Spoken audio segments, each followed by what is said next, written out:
Ketegangan di ruangan para guardian masih berlangsung. Tetua ke-10 masih menyampaikan protesnya. Serahkan anak keparat itu. Aku akan mengurusnya sendiri. Guardian Kiwa maju satu langkah, menatap lurus ke arah tetua ke-10. Semua peserta ujian berada dalam pelindungan kami, para guardian. Kau tidak bisa menyentuh seorang pun sebelum ujian ini selesai. Itu adalah aturan akademi. Bahkan Majelis Agung sekalipun tidak akan bisa melanggarnya. Peraturan? Apa peraturan lebih penting daripada sebuah kehormatan keluargaku? Jika aku tidak bisa menyentuhnya, aku hanya akan menunggu hingga pecundang itu keluar. Guardian Agung yang sendari tadi diam akhirnya membuka mulut. Suaranya berat dan tegas. Tetua ke-10, ini adalah peringatan terakhir. Jika kau melanggar garis batas akademi, maka tetua sekalipun akan mendapatkan sanksi. Dan aku menjamin kau tidak mau mendengar keputusan majelis guardian bila itu terjadi. Ruangan menjadi hening. Tatapan tajam tetua ke-10 bertemu dengan tatapan dingin 3 guardian. Hawa tekanan di antara mereka membuat beberapa murid yang lewat hampir kesulitan untuk bernafas. Akhirnya, tetua ke-10 mengepalkan tangannya kuat-kuat. Baiklah. Kali ini aku akan mundur. Tapi ingat kata-kataku, Topiwara tidak akan keluar hidup-hidup dari sini. Dengan gerakan kasar, ia berbalik dan meninggalkan ruangan. Suara langkahnya menggema hingga akhirnya menghilang. Guardian tangan menghela nafas panjang. Perempuan itu gila. Jika dibiarkan, masalah ini bisa menjadi lebih besar. Tapi, pemimpin muda juga tidak bisa disalahkan. Aku dengar anak tetua 10 yang telah memulainya. Sekarang, jika pemimpin muda bisa bertahan, maka sekarang ia pantas untuk mendapatkan haknya sebagai seorang pewaris. Kita lihat saja, waktu akan menguji. Selama akademi berlangsung, kita hanya harus mencegah orang luar untuk ikut campur. Beberapa pekan kemudian, kabar mengejutkan tersebar di seluruh akademi. Duel sengit melawan salah satu komandan instruktur. Topiwara berhasil merebut lencana perak, tanda kelulusan tahap ujian. Pertarungan itu berlangsung lama, puluhan murid menyaksikannya, dan pada akhirnya Topiwara berdiri sebagai pemenang meskipun tubuhnya penuh luka. Sorak-sorai langsung membahana. Itu Topiwara! Dia berhasil melawan komandan! Mustahil! Anak itu benar-benar menang! Kelompoknya yang awalnya memandang rendah dirinya, kini menatap dengan rasa hormat. Salah satu murid bahkan berseru dengan lantang. Mulai sekarang, pemimpin kita adalah Topiwara. Dengan dia, kita pasti akan bertahan sampai ujian akhir. Ya, itu benar. Pengaruh Topiwara semakin kuat. Namun, yang dulu mencemooh ini perlahan menjadi sorotan. Dan satu hal yang pasti, kelompok Topiwara telah mengantongi satu lencana, memastikan posisi mereka di jalur kelulusan. Selama mereka mampu mempertahankannya hingga ujian babak akhir keempat.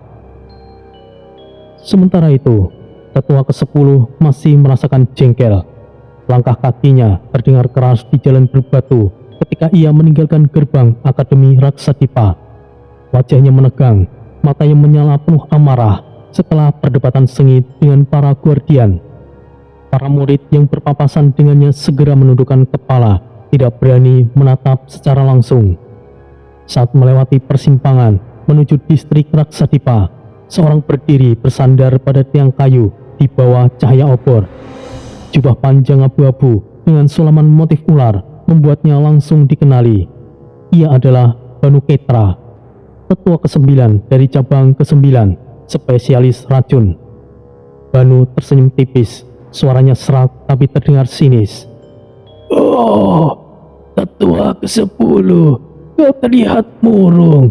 Apa yang sedang terjadi? Tidak perlu pura-pura tidak tahu, Tua Bangka. Untuk apa kau muncul di depanku? Kau sungguh kasar seperti biasa. Tidak perlu kau cemaskan itu. Topiwara akan mati di dalam akademi. Apa maksudmu, Tetua ke-9?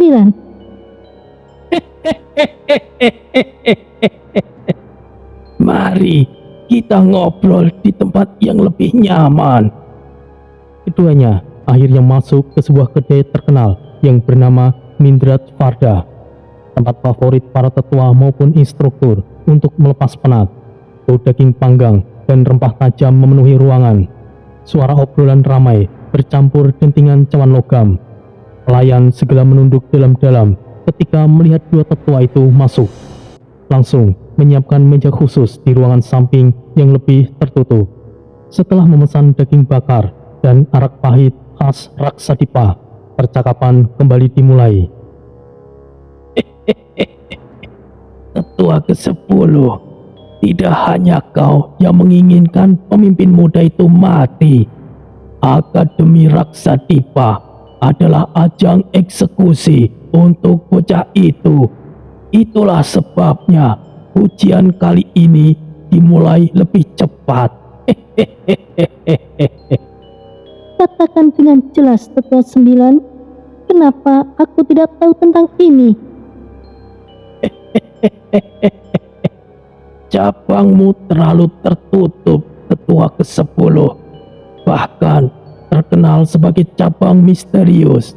Kau sendiri yang menutup diri semenjak pemimpin kultus menghilang. Tidak heran kau tidak mengetahui rencana ini. Apakah benar begitu? Terus, apa rencana yang telah kau lakukan? Bukan rencanaku, tetapi semuanya ini sudah diatur. Seperti yang kau tahu, Topiwara dulu hanyalah anak yang tidak berguna.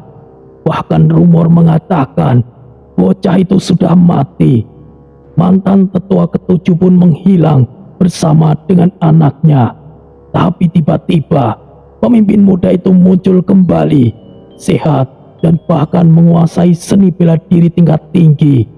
Kami tidak bisa membunuhnya secara langsung. Maka dari itu, Akademi Raksadipa akan menjadi jalannya.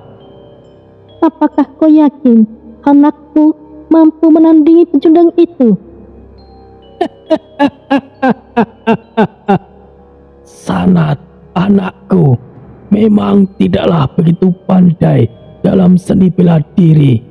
Tapi teknik racunnya aku bisa akui.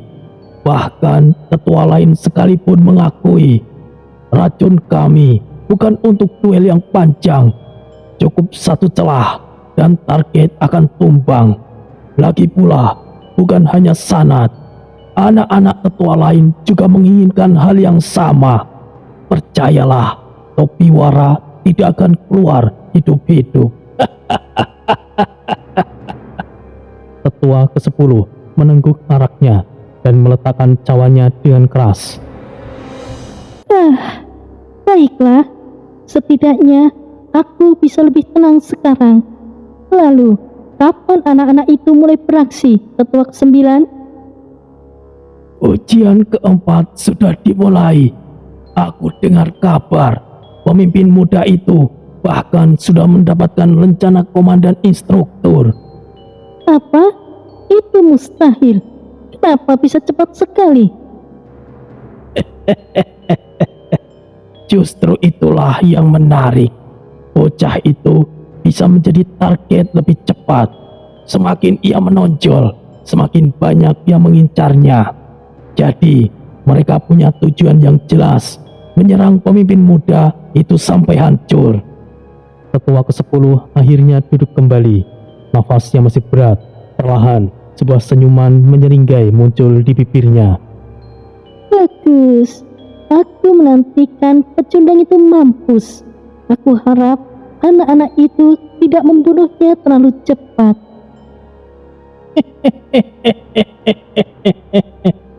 Percayalah, Tetua ke-10, di Raksadipa tidak ada rahasia yang bertahan lama. Bocah itu hanyalah umpan dan akan segera menjadi bangkai. Aku sangat senang mendengarnya. Senyuman gila mengambang di wajah tetua ke-10. Kedua tetua itu lantas mencengkeram cawan mereka dan saling beradu. Di luar, obor-obor Raksadipa berkedip di terpangin malam. Namun satu hal yang jelas, nama Topiwara kini resmi menjadi sasaran seluruh anak tetua. Dan disinilah pertumpahan darah besar-besaran akan segera terjadi. Di semesta yang jauh, di luar jagat Agni, di dalam dunia semesta kecil milik Mail, suasana terasa damai. Ruangan perawatan khusus berlapis cahaya biru berpendar. Dinding-dindingnya seperti bernafas, memancarkan energi kehidupan. Ratna Dewi sibuk menempelkan telapak tangannya ke tubuh Bayu, Wira, dan Mahesa. Ketiga ksatria Nusantara yang terbaring di atas ranjang batu kristal. Tubuh mereka mulai pulih dari kontaminasi energi iblis. Mail berdiri tidak jauh dari sana. Kedua tangannya terlipat di dada. Sai, putrinya, ikut memperhatikan. Bagaimana kondisi mereka saat ini? Ratna Dewi menghela nafas lega. Syukurlah, di sini energi kehidupan sangat melimpah. Mereka bertiga sudah mulai membaik, Tuan. Sekali lagi terima kasih aku ucapkan. Tidak perlu melakukan itu. Mereka adalah para ksatria Nusantara. Ya, sudah sepatutnya aku menolong mereka. Sai menambahkan sambil menatap Ratna. Apa yang ayah katakan benar itu, Kak Ratna. Semoga mereka lekas kembali seperti semula. Ratna menunduk dan tersenyum tulus. Sesaat ruangan itu terasa tenang, sampai tiba-tiba seorang prajurit bertopeng masuk dengan langkah yang cepat. Ketua, ada utusan dari istana. Dari istana. Bawa kemari. Siap! Tidak lama kemudian, utusan itu masuk. Tubuhnya tegap dan membawa gulungan bersegel. Ia menunduk dengan hormat. Salam ketua, pimpinan besar meminta Anda untuk segera kembali. Tidak bisakah orang itu membiarkan aku bersantai? Baiklah, aku akan pergi. Sai, kau tetaplah di sini. Baik ayah, hati-hatilah. Mail berjalan keluar ruangan. Begitu meninggalkan semesta kecil itu, tubuhnya langsung naik ke punggung Garuda besar yang berkilau emas. Dengan satu hentakan sayap, Garuda itu melesat menembus langit. Perjalanan panjang membawa Mail menuju dunia atas, tempat 9 semesta besar berada. Di pusatnya berdiri Istana Pangkulangit, pusat kekuasaan suku Pemangkulangit. Menara kristal menjulang, dindingnya bercahaya, dan udara penuh energi murni. Mail turun dari Garuda dan berjalan menuju balerung utama. Setiap langkahnya disambut para prajurit berpakaian perak dan membungkuk dengan hormat. Di tengah balerung yang luas, di atas singgasana hitam keemasan, duduk sosok tua berambut putih panjang, sorot matanya tajam, wajahnya memancarkan wibawa yang sulit ditantang. Dialah Sukmo Tenoyo, pemimpin tertinggi suku Pemangkulangit. Kau akhirnya kembali. Bagaimana bisa kau pergi meninggalkan tempatmu, Sukmono? Mail langsung mendecap dengan wajah yang kesal. Jangan panggil aku dengan nama itu, ayah. Lagian kenapa? Aku pergi juga tidak merubah keadaan. Para iblis itu tidak berani untuk kemari. Tenoyo mengetukkan tongkat emasnya ke lantai. Suara gema logam bergetar di seluruh balerung. Tapi kau harus tahu tanggung jawabmu, Sukmono. Dan satu hal, kenapa kau harus berbohong kepada cucuku? Lebih baik kau katakan yang sebenarnya. Di mana letak aku berbohongnya, ayah? Jangan coba-coba membodohiku. Kau tidak mengatakan yang sebenarnya tentang ibu dari Tori.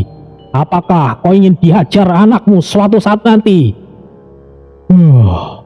Belum saatnya ia tahu hal itu, ayah. Dan mungkin lebih baik Tori tidak pernah tahu. Dasar bodoh! Apakah pantas kau menjadi seorang ayah? Ini Tori sudah dewasa. sampai kapan kau menyembunyikan dia? Ayah, Tori masih belum layak. Ia masih lemah. Jika seluruh 9 semesta tahu tentang Tori, hidupnya akan berada dalam bahaya.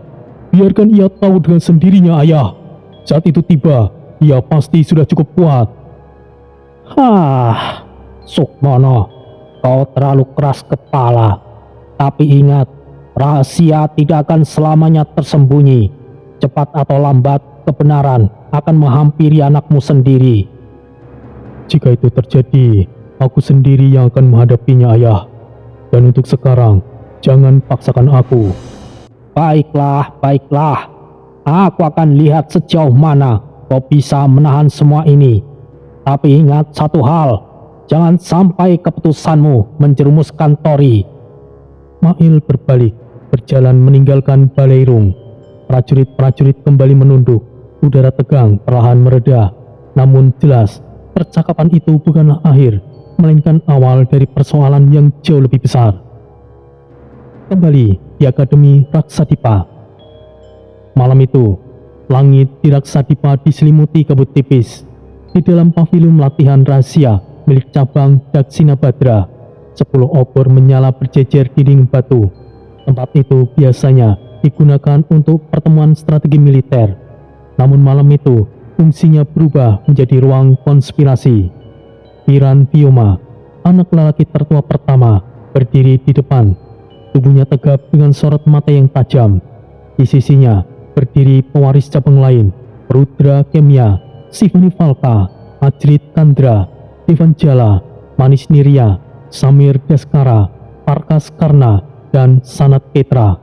Hanya satu yang tidak hadir, Anindita Farsa. Suasana hening, hanya terdengar bunyi obor yang meletup kecil. Piran membuka pertemuan dengan suara yang lantang. Saudara-saudaraku semuanya, kalian sudah mendengar kabar tentang Topiwara. Kini, ia mendapatkan lencana komandan instruktur.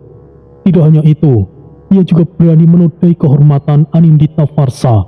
Hal ini tidak bisa dibiarkan. Aku sudah bilang sejak lama, pecundang itu harus disingkirkan. Jika kabar ini terus menyebar, ia akan menjadi simbol kehancuran.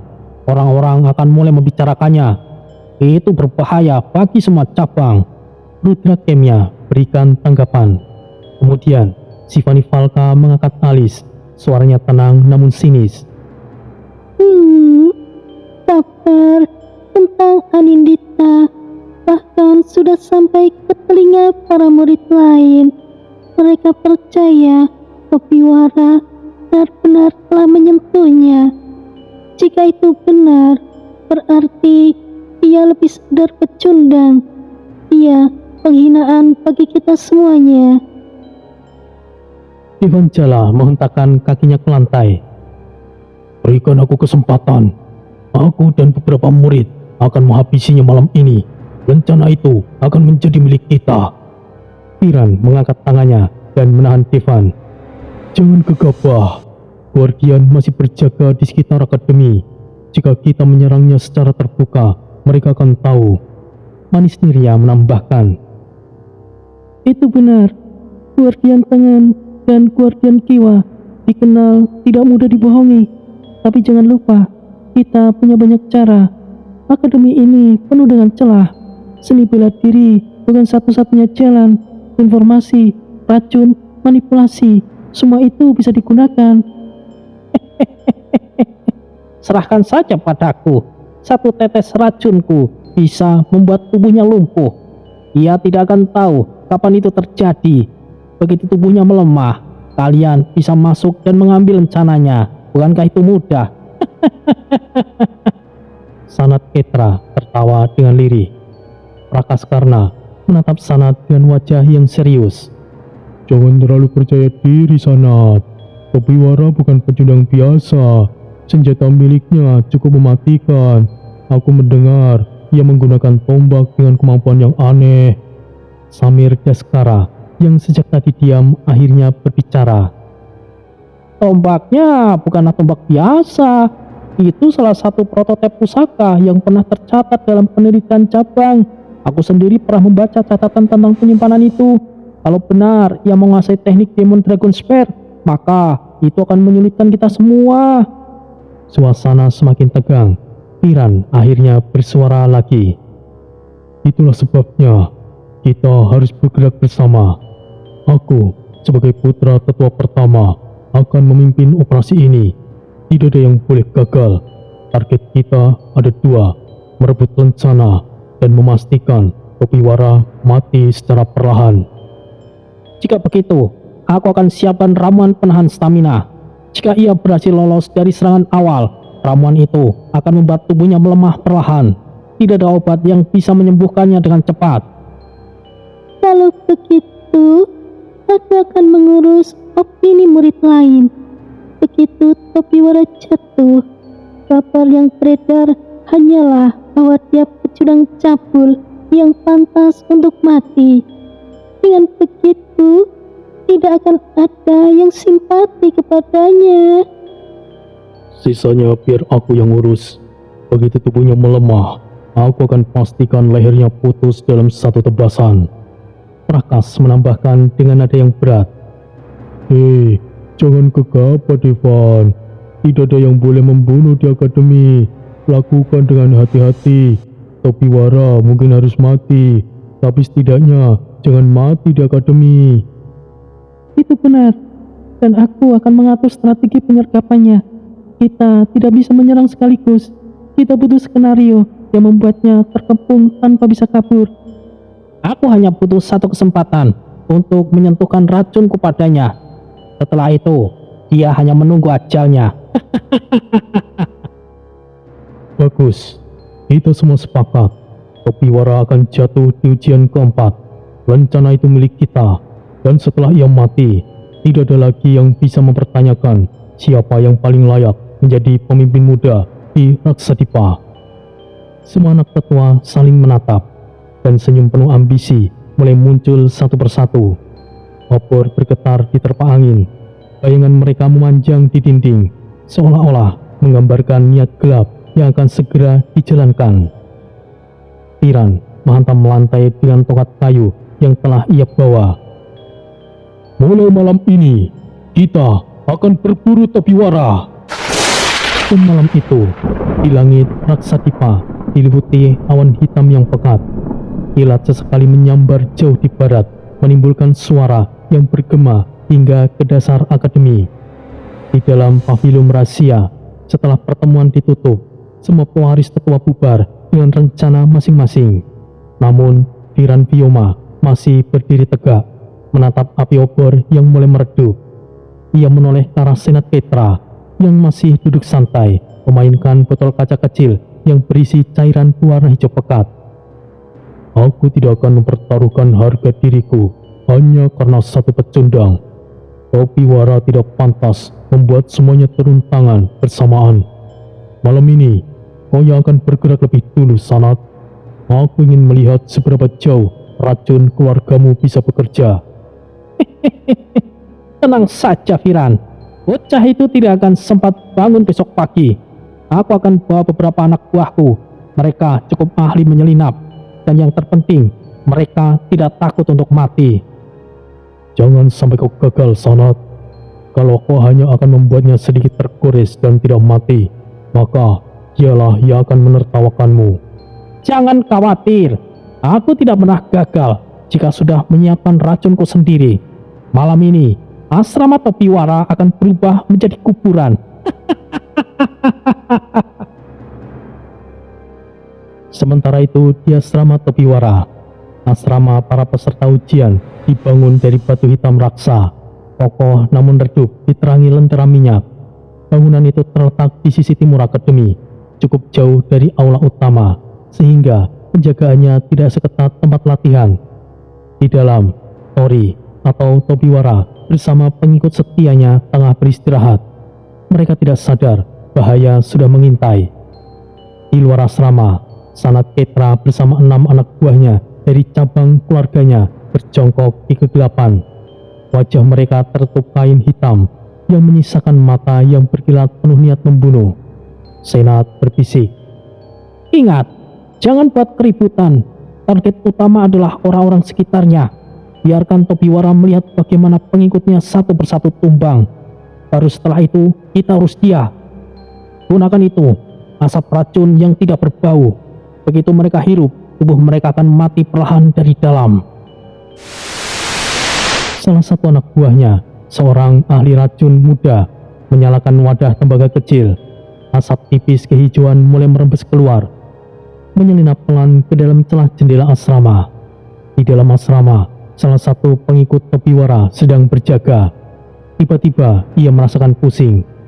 Oh, kepalaku tiba-tiba terasa berat. Ada apa ini? Ia tiba-tiba langsung berlutut dan tangannya gemetar. Seorang lagi yang tengah membersihkan pedang terbatuk dengan keras. Darah segar muncrat dari mulutnya, membuat lantai batu itu berlumuran merah. Apa yang terjadi? Namun satu persatu mereka mulai goyah. Mata mereka memerah, kulitnya membiru, dan nafas tersengal. Racun sanat bekerja dengan cepat, melumpuhkan tubuh dari dalam tanpa memberikan kesempatan untuk melawan. Tori yang sedang duduk bersila di pojok ruangan langsung berdiri begitu mendengar suara gaduh. Ia mencium udara dan matanya menyipit. Racun, mereka mulai beraksi, gumam Tori dengan lirih. Kemudian Tori menendang pintu asrama hingga terbuka lebar. Udara malam masuk, membuat asap racun itu terseret keluar. Namun 3 pengikutnya sudah tumbang. Tubuh mereka kejang-kejang di lantai. Hehehe, tepat sasaran. Lihatlah pecundang, satu persatu pengikutmu akan mati seperti tikus keracunan. Tori menatap tajam ke arah Sanat dan anak buahnya. Mata hitamnya memantulkan cahaya bulan yang muncul di balik awan. Kau, tidak kusangka kau berani muncul di hadapanku, Sanat, anak tetua ke-9, racun busuk itu. Kurang ajar, beraninya kau menghina pimpinan, pecundang sialan, matilah! Salah satu anak buah Sanat melesat ke depan dengan belati berlapis racun. Belati itu mengarah tepat ke leher Tori. Namun dalam satu gerakan cepat, Tori menangkis dengan gagang tombaknya. Suara logam beradu dengan keras. Tubuh si penyerang terlempar ke belakang, menghantam dinding batu. Darah menyembur dari mulutnya. Sanat menyipitkan mata, wajahnya berubah dengan serius. Ternyata kau tidak selemah yang dikatakan rumor. Ini akan menarik. Tori tidak menjawab. Ia menunduk sebentar, menatap ketiga pengikutnya yang sudah tidak bergerak. Rahangnya mengeras, genggaman pada tombaknya di tangan semakin kuat. Seperti biasa, pengguna racun adalah pecundang yang sebenarnya. Apa katamu? Habisi dia! 6 bayangan hitam serentak menerjang, masing-masing menghunuskan senjata berlapis racun. Asap kehijauan kembali dilepaskan, menyelimuti area pertarungan.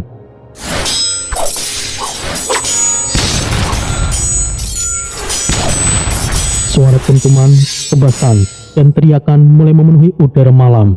Pertempuran senyap yang direncanakan Sanat ternyata berubah menjadi duel berdarah di halaman asrama. Halaman asrama hancur berantakan.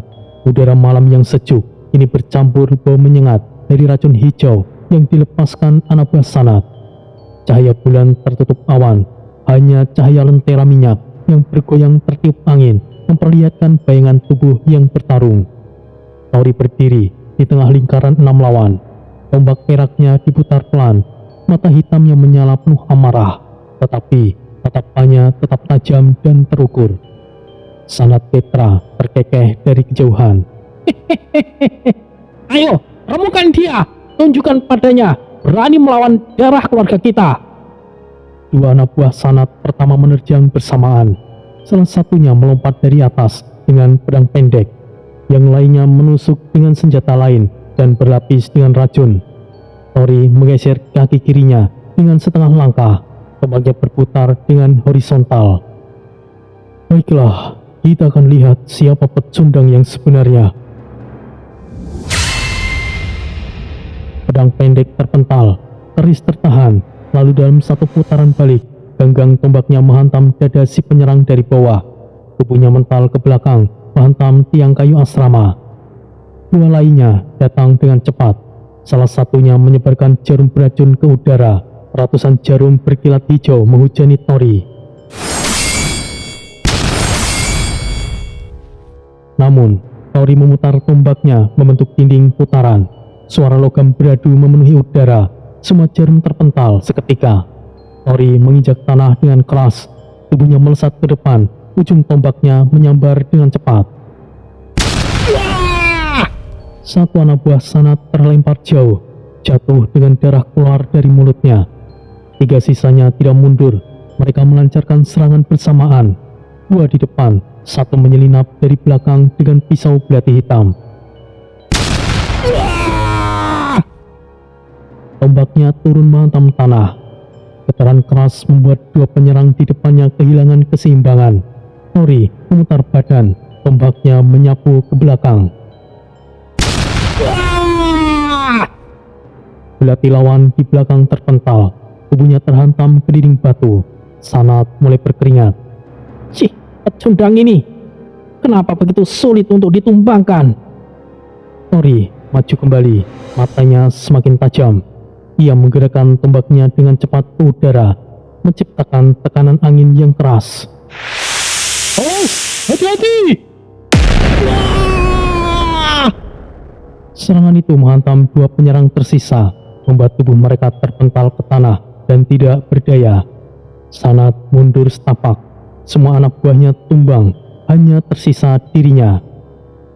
Pecundang ini, pecundang itu, majulah dan hadapi pecundang ini. Sanat menggertakkan giginya, tangannya meraih botol kaca dari ikat pinggangnya. Cairan hijau pekat di dalamnya bergetar, siap ia lemparkan. Namun, sebelum sempat, Tori melangkah maju. Ujung tombak menghantam tanah tepat di kaki Sanat. Ledakan debu dan pecahan batu membuat Sanat terpental ke belakang. Botol racun terlepas dari tangannya. Sanat berusaha bangkit, wajahnya pucat. Ia tahu jika melanjutkan, nyawanya bisa melayang di tempat itu. Tanpa pikir panjang, ia kabur ke dalam kegelapan malam, meninggalkan anak buahnya yang tergeletak. Tori menatap punggung Sanat dari jauh. Ia tidak mengejar, ia menatap para peserta lain yang tumbang. Beberapa masih kejang-kejang karena racun. Mereka tetap peserta akademi. Aku tidak bisa membunuh mereka. Beberapa saat kemudian, para instruktur datang setelah Tori melapor. Guardian Kiwa sendiri memimpin langsung untuk membawa korban ke klinik akademi. Di ruang pengobatan, para tabib sibuk bekerja. Bau ramuan herbal bercampur darah dan racun memenuhi udara. Tori berdiri di sudut ruangan, wajahnya keras. Matanya tidak lepas dari tubuh-tubuh yang sedang ditangani. Seorang tabib wanita muda masuk dengan cepat, rambutnya diikat rapi. Wajahnya dingin namun penuh konsentrasi. Namanya Iswari Kemya, adik dari Rudra Kemya, anak tetua kedua. Tidak seperti kakaknya, Iswari lebih condong pada pengobatan daripada racun. Ia mendekati salah satu korban, lalu membuka matanya dengan alat tera kecil. Gejala ini bukanlah racun biasa. Instruktur yang berjaga bertanya, "Apa maksudmu, Tabib Iswari?" Ini adalah racun jiwa katak, salah satu racun paling berbahaya. Racun ini menyerang serat pusat dan perlahan melumat jiwa pemakainya dari dalam. Bahkan jika tubuhnya selamat, jiwa mereka bisa hancur. Tiba-tiba, Tori menghantam tembok dengan kepalan tangannya. Suara keras menggema di ruang klinik. Semua orang terkejut dan menatapnya. "Racun jiwa katak katamu? Racun itu yang telah membunuh ibuku." Para instruktur saling berpandangan, wajah mereka tegang. Iswari menatap Tori dengan mata penuh rasa ingin tahu, lalu berkata dengan pelan, Jadi, kau tahu siapa di balik racun ini, pemimpin muda? "Aku sudah tahu siapa yang membunuh ibuku. Aku sangat yakin racun ini sangat mirip." Suasana ruangan mendadak hening. Pertanyaan kini menggantung di udara. Apakah Tori akan membalaskan dendam Tobiwara terkait kematian ibunya? Ataukah Tori akan akan mengesampingkan itu dan fokus ke tujuan awal, mencari warisan terakhir naga. Pitawara, pemimpin kultus Raksadipa, adalah sosok yang ditakuti sekaligus dihormati. Selama bertahun-tahun, ia memiliki beberapa istri dari berbagai cabang Raksadipa. Istri-istri itu bukan hanya pasangan, tetapi juga simbol perjanjian antar cabang, pengikat, kesetiaan, sekaligus sarana menjaga keseimbangan politik di dalam kultus. Dari perkawinan itu, lahirlah anak-anak yang kemudian dibesarkan sebagai generasi penerus, termasuk Viran dari cabang pertama yang sejatinya adalah anak kandung Pitawara dari istri yang sah berdarah bangsawan militer. Namun, di luar lingkaran resmi itu, Pitawara memiliki satu perempuan yang berbeda dari lainnya. Ia bukan dari kalangan tetua, bukan dari kalangan bangsawan, bahkan bukan pimpinan cabang. Hanya seorang pelayan yang setia dan cerdas, yang kemudian menjadi ibu dari Topiwara. Perempuan itu tidak pernah dianggap penting oleh para tetua, tetapi di mata Pitawara, ia memiliki tempat yang istimewa. Kasih sayang Pitawara kepada perempuan sederhana itu menimbulkan kecemburuan di kalangan istri-istri lain dengan kemarahan di antara beberapa tetua. Perlakuan berbeda memunculkan masalah besar. Anak-anak dari cabang lain merasa tersisih, meskipun mereka masih memiliki garis keturunan resmi.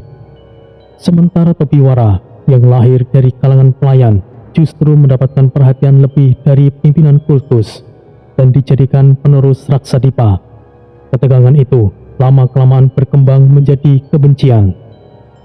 Ketika Pitawara memimpin misi besar di luar Raksadipa, sebuah tragedi terjadi. Ibu Topiwara mendadak jatuh sakit. Dalam waktu singkat, tubuhnya melemah. Darah hitam mengalir dari mulut dan matanya. Tabib yang dipanggil tidak sanggup menolong, dan penyebabnya segera terungkap. Ia diracuni dengan racun katak jiwa, salah satu racun paling berbahaya yang hanya diketahui oleh kalangan ahli racun dari cabang tertentu. Racun itu dikenal mampu melumpuhkan saraf, menghancurkan jiwa korban secara perlahan, dan hampir mustahil disembuhkan jika sudah menyebar. Kematian perempuan itu meninggalkan luka mendalam bagi Pitawara. Tidak ada bukti jelas siapa pelakunya, tetapi semua tanda mengarah pada keterlibatan tetua. Motifnya jelas, menyingkirkan perempuan yang dianggap mengganggu keseimbangan cabang dan menodai kebanggaan garis keturunan resmi. Namun, tidak ada yang pernah mengaku dan tidak ada yang berani menyelidiki lebih dalam. Setelah kematian istrinya, Pitawara menghilang dari Raksadipa. Tidak seorang pun tahu kemana ia pergi, atau apakah ia masih hidup. Kepergiannya menciptakan kekosongan kekuasaan yang dimanfaatkan para tetua untuk memperkuat posisi mereka. Sementara itu, Topiwara tumbuh dalam keadaan penuh tekanan. Tubuhnya lahir dengan meridian rusak, saluran energi tidak mengalir sebagaimana mestinya. Kondisi ini bukan bawaan lahir, melainkan akibat manipulasi dan percobaan yang dilakukan secara rahasia oleh beberapa tetua. Mereka sengaja mengotak-atik tubuh Topiwara, berusaha melemahkannya agar tidak pernah menjadi ancaman bagi anak-anak mereka sendiri. Dengan meridian rusak, Topiwara dicap sebagai anak cacat, pecundang, dan tidak berguna. Rumor menyebar bahwa ia bahkan tidak pantas menyandang nama Pitawara. Sebagian orang meyakini ia seharusnya sudah mati bersama ibunya. Namun kenyataan itu berbeda. Topiwara bertahan. Meskipun tubuhnya hancur dari dalam, ia tetap hidup dan perlahan-lahan mulai menemukan jalannya sendiri di luar kendali para tetua. Tragedi itu menjadi titik balik. Kematian ibunya bukan hanya cerita lama, tetapi luka yang selalu terbuka. Topiwara memahami bahwa racun yang membunuh ibunya bukan sekedar tindakan pribadi, melainkan hasil konspirasi politik di dalam Raksadipa. Ia tahu bahwa kebencian para tetua kepada ibunya menurun langsung kepadanya, dan segala penderitaan tubuhnya hanyalah kelanjutan dari pengkhianatan itu. Kembali di dalam klinik, udara masih terasa tegang malam itu. Beberapa peserta akademi yang terkena racun terbaring di atas ranjang-ranjang kayu dengan tubuh yang gemetar. Wajah mereka pucat, sebagian mulutnya berbusa hitam. Bau obat-obatan herbal bercampur dengan bau amis darah memenuhi ruangan. Isvari Kemya, tabib muda sekaligus adik perempuan Rudra Kemya dari cabang kedua, bergerak dengan cepat. Jemarinya cekatan meracik ramuan cair berwarna hijau pekat. Matanya tajam, serius, tanpa sedikit pun menunjukkan keraguan. Aku sangat yakin ini adalah racun katak jiwa. Siapapun yang menggunakannya ingin mereka mati pelan-pelan. Tapi beruntunglah masih bisa untuk ditangani. Topiwara berdiri di sudut ruangan. Tubuhnya masih dipenuhi keringat dingin akibat sisa racun yang sempat mencoba menyerang dirinya. Namun, berbeda dengan yang lain, racun itu tidak mampu menembus inti jiwanya. Di dalam tubuhnya, jiwa iblis Troy yang Raksadipa kenal sebagai jiwa iblis Surah Agni menolak racun itu mentah-mentah. Racun jiwa tidak ada artinya melawan inti jiwa sekuat itu. Topiwara memandang para korban satu persatu. Mereka bukan musuhnya, mereka peserta akademi sama seperti dirinya. Namun fakta bahwa mereka hampir mati akibat racun itu membuat amarahnya semakin memuncak. Ia tidak ragu lagi, ia tahu siapa yang ada di balik semua itu. Tanpa berkata apa-apa, Topiwara meninggalkan klinik, membawanya kembali ke asrama kelompok Topiwara. Begitu pintu kayu kamar asrama tertutup keras di belakangnya, ia duduk di ranjang, nafasnya berat dan matanya memerah. Racun katak jiwa, Sanat Ketra, cabang ke-9. Fisiknya lirih, tangannya gemetar menahan amarah. Suara di kepalanya, suara yang dalam dan bergema, tiba-tiba terdengar. Jiwa iblis Troy yang selalu ada di dalam dirinya. Kau sudah tahu siapa musuhmu, bocah. Racun itu bukanlah sekedar serangan, tapi petunjuk. Mereka yang membunuh Ibu Topiwara ini ingin menghabisimu juga, bocah. Topiwara menutup matanya sejenak. Amarahnya semakin membesar, namun ia tahu terburu-buru tidak akan menguntungkan dirinya. Jika aku menyerangnya sekarang, aku akan melawan semua cabang sekaligus. Belum saatnya. Aku butuh rencana. Aku harus hati-hati dalam bertindak. Bagaimana menurutmu, Troy? Itu langkah yang tepat, bocah. Hati-hati adalah langkah yang tepat. Tori mulai menyusun langkah. Ia tahu selama berada di dalam akademi, aturan Guardian melindungi setiap peserta. Tidak ada yang bisa membunuh secara terang-terangan. Namun perang senyap tetap berjalan. Jika ia tidak bergerak, racun seperti itu akan terus menargetkan dirinya. Di sisi lain, di asrama ke-9, suasana tidak kalah tegang. Sanat Ketra masuk ke dengan wajah yang kusut. Keringat masih menempel di dahinya. Ia berlutut di depan Viran Piyoma dan para anak cabang lain yang sudah berkumpul. Viran, aku gagal. Pecundang itu. Ruangan seketika hening. Semua mata tertuju pada Sanat. Rudra Kemya menepuk meja dengan keras. Apa? Kau bahkan tidak bisa mengalahkan pecundang itu? Ini memalukan. Bagaimana bisa kau kalah melawan satu sampah yang dengan meridian rusak? Aku sudah menggunakan racun katak jiwa, tapi racun itu tidak bekerja pada tubuhnya. Aku tidak tahu bagaimana bisa, tapi ia benar-benar berbeda. Itu omong kosong. Tidak ada manusia yang bisa menahan racun katak jiwa. Hanya ada dugaan racun itu tidak benar-benar mengenainya, atau pecundang itu sudah mengantisipasi sebelumnya. Tidak mungkin ia menyadari itu. Racunku tidak berbau dan berbentuk. Bagaimana bisa ia menyadarinya? Ucapan itu membuat suasana ruangan semakin berat. Semuanya terdiam sejenak, hingga akhirnya Viran Piyoma mengangkat tangannya dan memberikan isyarat agar yang lain tetap tenang.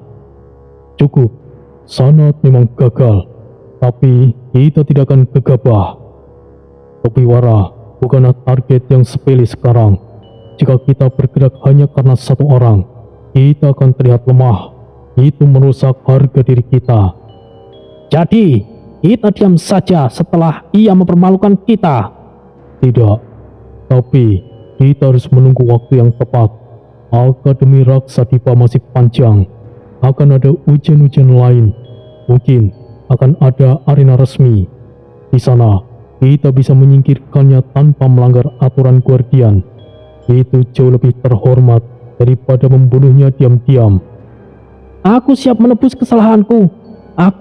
Aku tidak akan menahan diri lagi. Kau akan mendapatkan kesempatan lagi, tapi untuk saat ini, berhenti cari masalah dengan Tobiwara. Kita mati dulu, pecundang itu tidak akan bisa menyembunyikan kelemahannya selamanya. Semuanya mengangguk, meski sebagian masih terlihat tidak puas. Sementara itu, Tobiwara duduk sendirian di kamarnya. Api kecil dari lentera minyak bergetar di sampingnya. Ia menutup mata, merasakan energi dalam tubuhnya. Teknik Demon Dragon Spear yang kini dikuasai perlahan-lahan mengalir di dalam nadinya. Sampai kapan aku terjebak di sini? Aku harus segera menyelesaikan di sini. Tapi apakah pembalasan dendam Tobiwara itu penting? Di dalam dirinya, suara Troy mulai bergema. Bocah, sudah aku katakan, misimu dimulai dari sini. Warisan naga terakhir itu pasti ada hubungannya dengan Tobiwara. Jadi kau harus menyelesaikan urusan Tobiwara. Ini buang-buang waktu, Troy. Apa kau pikir akan langsung bisa mendapatkan petunjuk begitu saja dengan mudah? Kau mempercayai proses, tapi kau tidak ingin melakukan proses tersebut, bocah. Dasar sialan kau. Ya, aku melupakan hal itu. Baiklah, aku akan menjadi Tobiwara mulai sekarang dan menyelesaikan semuanya. Di luar asrama, malam Raksadipa terasa semakin berat. Angin berhembus membawa hawa dingin yang menusuk tulang. Dalam gelap, bayangan konspirasi para cabang semakin menguat. Namun di tengah itu, Tobiwara mulai menyalakan apinya sendiri. Beberapa hari telah berlalu, seperti tidak terjadi apa-apa. Dan malam itu, Akademi Raksadipa terasa sunyi. Lentera-lentera batu di sepanjang jalan menuju hutan Jarataraka berkelip dengan samar. Sementara kabut tipis menggantung di atas tanah, suara serangga malam terdengar jelas, menandakan tidak ada aktivitas berarti. Tobiwara melangkah sendiri, tubuhnya masih diliputi pikiran soal racun katak jiwa yang membayang di benaknya. Namun langkahnya terhenti. Di balik pepohonan, suara ranting patah terdengar. Tidak lama kemudian, bayangan hitam muncul dari segala arah. 4 sosok berdiri menghadang, menutup jalan. Tobiwara menatap tanpa kaget. Ia sudah menduga hal itu. Di depan, Sanat Ketra berdiri dengan senyuman sinis. Matanya merah penuh amarah. Di sampingnya ada 3 sosok lain, masing-masing dengan aura tajam yang tidak kalah mengintimidasi. Ajrit Chandra, tubuh gempal dengan lapisan energi pertahanan yang nampak berkilau samar di permukaan kulitnya. Tangannya memegang sebuah gada pendek dari logam perunggu. Devanjala, bertubuh kurus namun sorot matanya tajam. Di tangannya berputar cepat 6 pisau tipis, siap meluncur kapan saja. Samir Deskara membawa kantong besar di punggung, penuh dengan senjata berbeda, tombak pendek, rantai, tampak kecil, dan semuanya teratur diikat dengan rapi. Sanat melangkah maju. Kali ini kau tidak akan lolos, Tobiwara. Malam ini kau akan mengerti apa artinya telah mempermalukan aku. Kau masih belum belajar dari kemarin rupanya, Sanat. Ayo, hajar dia. Kita habisi dia sekarang. Dan pertarungan pun meledak. Ajrit menyerbu lebih dulu. Tubuh gempalnya bergerak seperti tembok bergerak. Setiap langkahnya menghentak tanah hingga menimbulkan getaran.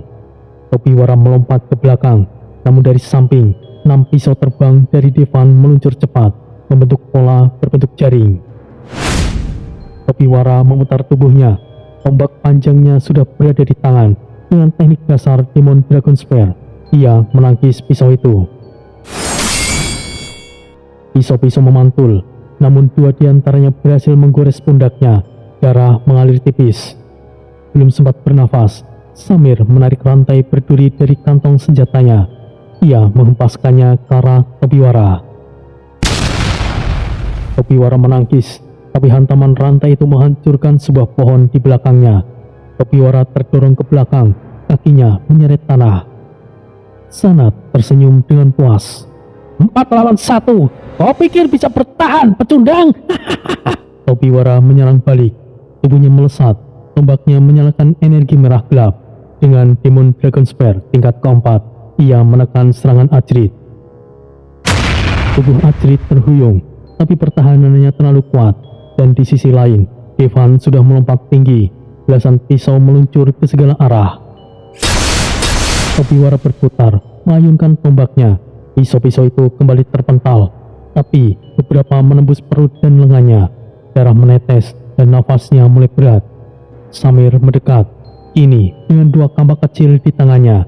Ia menebas dengan cepat, memaksa Tobiwara bertahan dengan keras. Pertempuran semakin sengit. Tobiwara dipukul dari semua arah. Sanat menyerang dengan jarum racun dari balik lengan bajunya, menelusup dari sela-sela serangan rekan-rekannya. Satu jarum menancap di bahu Tobiwara, namun racun itu tidak mempan. Tobiwara menatap Sanat dengan senyuman tipis. "Racunmu tidak akan berguna padaku, Sanat. Sekarang, siapa pecundang yang sebenarnya?" Ah, sial! Bunuh dia sekarang!